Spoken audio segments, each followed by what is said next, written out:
তো দেখতে পাচ্ছ এই যে ছানা, এখানে 1 লিটার দুধ নিয়েছি। কতটা ছানা হবে? 100 গ্রাম হবে বলে মনে হয় না, 100 গ্রামই হবে। তো আমি এর সাথে দেব, এখানে কিছুটা ময়দা নিয়েছি, কিছুটা আমুল দুধের গুঁড়ো নিয়েছি, নিয়ে আমি এবার এটাকে একসাথে পেস্ট করব।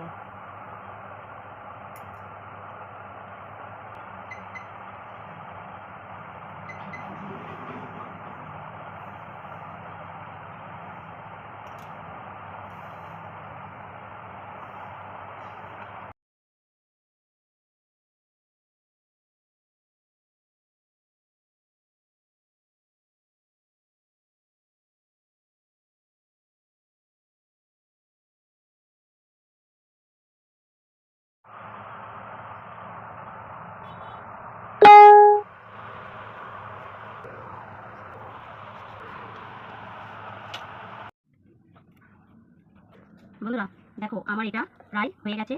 আর এটা করার জন্য এই তালুটা সবসময় এই জায়গাটা ব্যবহার করতে হয়, নাহলে হয় না, এমন করলে হবে না, এই জায়গাটা ব্যবহার করতে হবে, এইভাবে ডলে আনতে হবে। তো দেখুন বন্ধুরা কি সুন্দর সফট হয়ে গেছে, দেখো একটু থালা গায়ে লাগছে না, কি সুন্দর সফট হয়ে গেছে, দেখতে পাচ্ছ?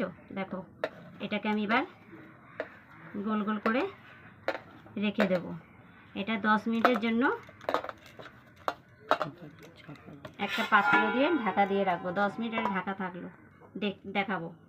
তো বন্ধুরা দেখো কি সুন্দর গোল্লাগুলো গোল গোল গোল গোল হয়েছে।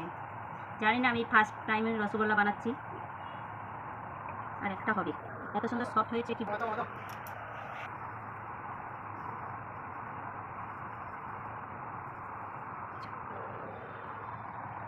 কি সুন্দর বানিয়েছি, এত গোল গোল হয়েছে কি বলবো, সবকটাই কি সুন্দর গোল্লা গোল্লা হয়েছে।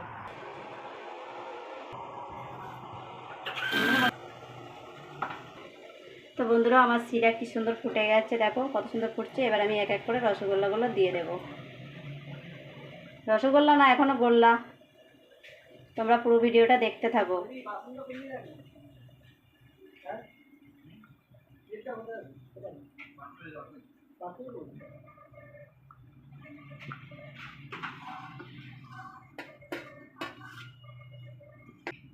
তো আমার সব দেখো এক এক করে সব দিয়ে দিচ্ছি। এবারে এগুলো কেমনভাবে ফুলবে জানি না, তো দেখি, ফার্স্ট টাইম তো দেখছি। তো কিছুক্ষণের জন্য এটা আমি ঢেকে দেবো।